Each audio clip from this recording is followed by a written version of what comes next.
You ask Tiger to solve. This deals with linear equations with one unknown. The final result is x equals 3.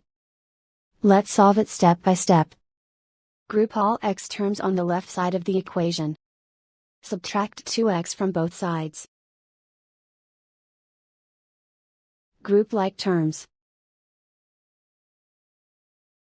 Simplify the arithmetic. Group like terms. Simplify the arithmetic. Group all constants on the right side of the equation. Add 9 to both sides. Simplify the arithmetic.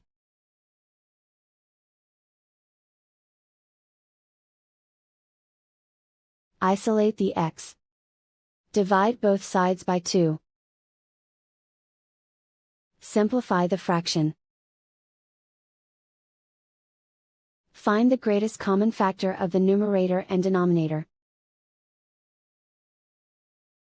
Factor out and cancel the greatest common factor.